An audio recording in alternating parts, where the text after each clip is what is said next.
Hello दोस्तों, स्वागत करती हूँ मैं आपका अपने चैनल टारगेट टीचर जॉब में।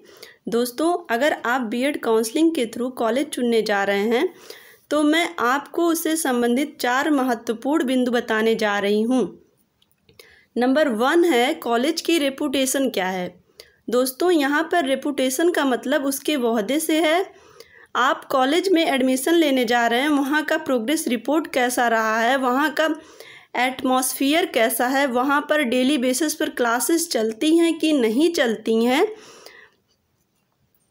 ये सारी चीज़ें आपको जानना है।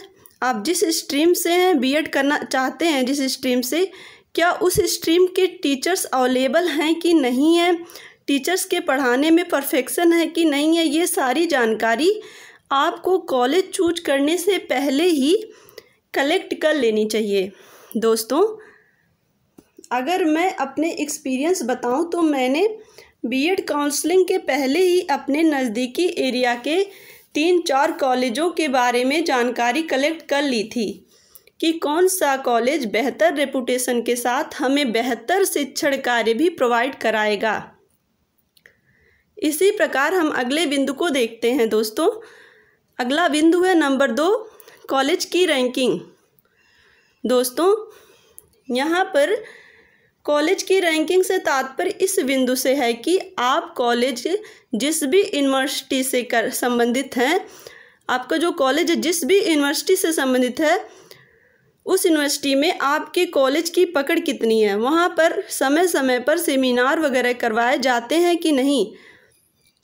दोस्तों, ये जो सेमिनार वगैरह होते हैं वो हमारे व्यक्तित्व को निखारते हैं। मैं अपने कॉलेज के दिनों के बारे में बताऊं तो उस समय हमारे जो कॉलेज में हमारी जिलाधिकारी महोदया एक महिला हैं जिनका नाम है रोशन जैकब, जो बहुत ही तेज तर्रार और कर्तव्यनिष्ठ हैं, वो आई हुई थी।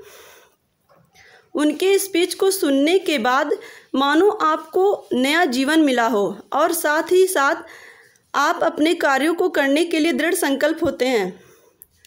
दोस्तों, ये तो हो गई पर्सनल एक्सपीरियंस की बातें। अगर हम अपने दूसरे बिंदु यानी कि कॉलेज रैंकिंग की बात करें तो हमें ऐसे कॉलेज चूज करने चाहिए जहां पर पढ़ाई के साथ साथ एग्ज़ाम की भी साफ सुथरी व्यवस्था हो। मेरा तात्पर्य यह है कि आप जिस कॉलेज को चूज कर रहे हैं वो ब्लैक लिस्ट में ना हो, बल्कि वहाँ के स्टूडेंट्स यूनिवर्सिटी तक से भी टॉप के नंबर लाते हों। और दोस्तों, यहाँ पर बोल रही हूँ ना, ब्लैक लिस्ट में ना हो। ब्लैक लिस्ट से तात्पर्य नकलची कॉलेज से है।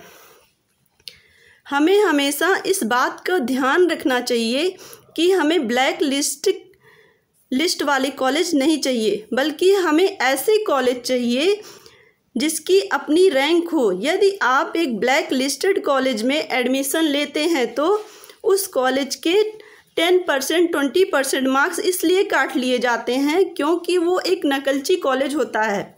इसलिए हमेशा नंबर 1 की रैंकिंग वाले कॉलेज ही चुनना चाहिए। दोस्तों, ये तो हो गई कॉलेज रैंक की बात। अब हम बात करते हैं अपने तीसरे बिंदु पर, कॉलेज में सब्जेक्ट्स कौन से हैं।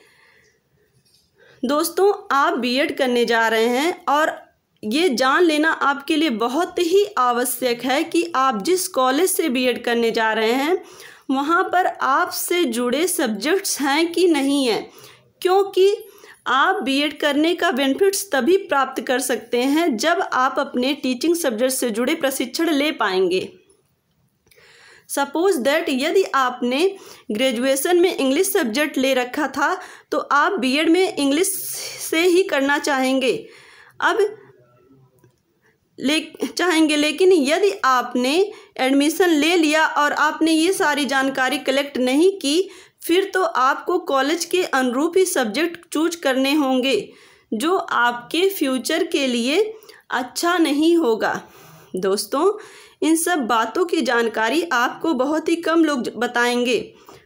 मुझे हमेशा से ये लगता है कि आप जो भी कोर्स करें उसकी बारीकी को समझें। आगे हम बात करते हैं अपने चौथे बिंदु पे। हमारा चौथा बिंदु है कॉलेज में प्रैक्टिकल मार्क्स कैसे मिलते हैं। दोस्तों, ये बहुत ही महत्वपूर्ण बिंदु है जब आप फर्स्ट ईयर में एडमिशन लेते हैं तो वहाँ पर एग्ज़ाम में प्रैक्टिकल के साथ साथ इंटरनल मार्क्स भी कॉलेज के थ्रू ही प्रोवाइड करवाए जाते हैं। ये हमेशा याद रखिए, हमारे एग्ज़ाम में प्रैक्टिकल मार्क्स और इंटरनल मार्क्स बहुत ही महत्वपूर्ण रोल प्ले करते हैं। यदि थ्योरी में आपने अच्छा स्कोर गेन किया है लेकिन प्रैक्टिकल के मार्क्स अच्छे नहीं हैं तो आपकी मेरिट लो हो सकती है। दोस्तों, मेरा वीडियो बनाने का मेन मोटो यही था कि मैं अपने भावी छात्राध्यापक और छात्राध्यापिकाओं को इन 4 महत्वपूर्ण बिंदुओं से अवगत कराऊं।